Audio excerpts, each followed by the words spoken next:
reason I feel like it's so urgent is because he's very hyperactive right now. He's causing a lot of damage very quickly. And his son is a felon who's been living in my house after I left. His father is a registered sex offender because of what he's done. So the whole family, I'm very scared for what they'll do to my family, the church, he's a pastor, and especially me and my life. I don't know why Horry County Police are making it exceedingly difficult to find out the truth about significant events that led up to Micah Francis's death.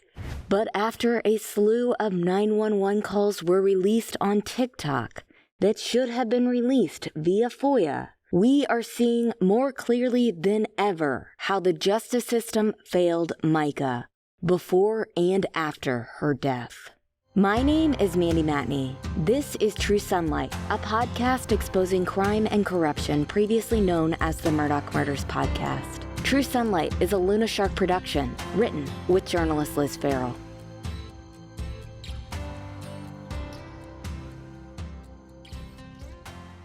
On Tuesday evening, reporter Beth Braden brought some TikTok posts to our attention. A TikTok user by the name of Justice and Truth for SE Courts posted 9 videos related to the Micah Francis case. Some of them were 911 calls that we have never heard before, but that we suspected existed based on pieces of the puzzle we had been putting together. I say suspected because we had already blanketed Horry County and the Myrtle Beach Police Departments with so many FOIAs, asking for every report and 911 calls related to Micah Francis Miller and her husband, J.P. Miller. And yet, things were missed. Since May, it has been a constant battle with Horry County and Myrtle Beach Police, and we keep having to go back to the drawing board with them, which again is time-consuming and costly. We have never dealt with agencies this ignorant.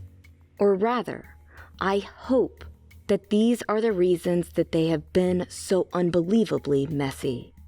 Because the other reason is deception. It's frustrating. We're constantly frustrated. And what happened Tuesday has us enraged, actually, because it's yet another instance in which it appears that these Horry County and Myrtle Beach agencies are holding back. We're angry right now because of what these recordings that should have been responsive to our FOIAs reveal about the hell, the absolute and utter hell that Micah was living in prior to her death.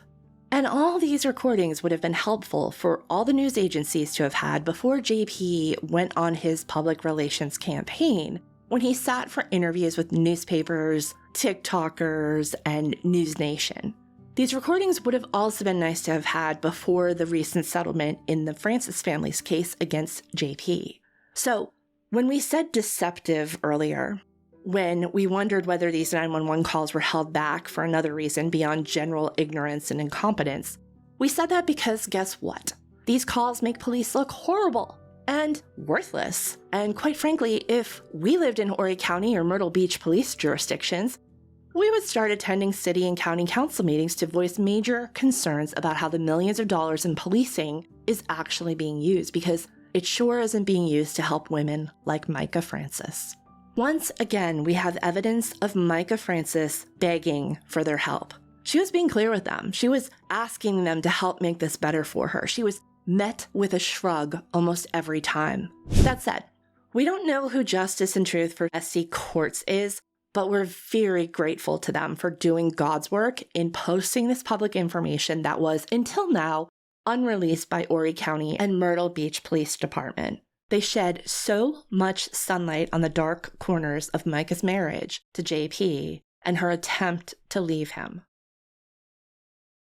This is Micah calling about JP shortly after she was released from the hospital in February. Hi, I have somebody who I believe to be in a manic state and is a direct danger to the people in his household and himself and others. I need an immediate pickup, not the 72-hour pickup that a spouse can initiate. I need this to be a little quicker because he is a flight risk. there's been domestic violence. He put his hands on me. And I need an immediate pickup, not a 72-hour where he can flee the county. Push me down in front of thousands of people at Disney World. And so, yeah, and his best friend even saw that happen. He slapped drinks right out of my hands. Okay, honey, when did he put his hands around your throat?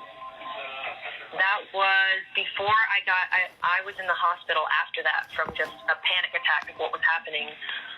That was about a week ago, but I just got out of the hospital a couple days ago. And when I got out, he was impersonating my identity with the phone that he had in his hands. I didn't even have my phone or anything, and he's texting everybody. He hacked my social media, and he's got guns in the home and a baby staying there right now. Remember episode 60 when we told you about how JP appeared to be on a media blitz, trying to retrofit all the accusations made against him in Micah's list by offering alternate explanations for his behavior, alternate narratives? He described this incident in Disney as an accident, but sure doesn't seem to be that way to Micah, right? And it's wild to us that the dispatcher isn't like, okay, so would you like to report these assaults? Micah isn't articulating a concrete problem beyond this guy is erratic, he's dangerous, and you all need to do something about it. But right there, she did articulate an assault, and it seems like nothing came of that. So by 6 o'clock tonight, when they pick him up in Conway, that baby's going to be at that house where he's used guns as intimidation in the past, where he's put his hands on me, and he's on an antipsychotic medicine that he's misusing. And I even got off the phone with the pharmacy. He didn't pick up his latest prescription, which he should have on January 3rd. And I believe at this point, based on the people that he's come in contact with, some of them reported to me that based on how he was talking, they feared he had killed and buried me somewhere. Did you hear that?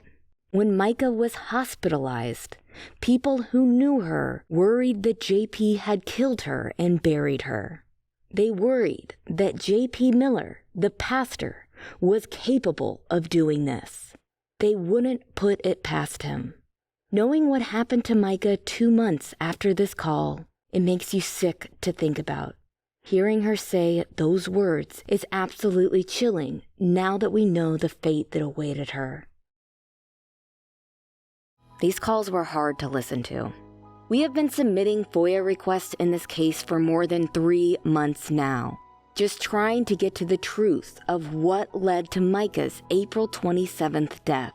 And here we are in the middle of August, and all of a sudden, we find out from a TikTok account that there were at least 6 other incidents that we didn't know about involving Horry County Police that we should have known about months ago. Incidents where Micah was belittled and shunned when seeking protection while she was trying to leave an allegedly abusive husband who happened to have connections in that same police department.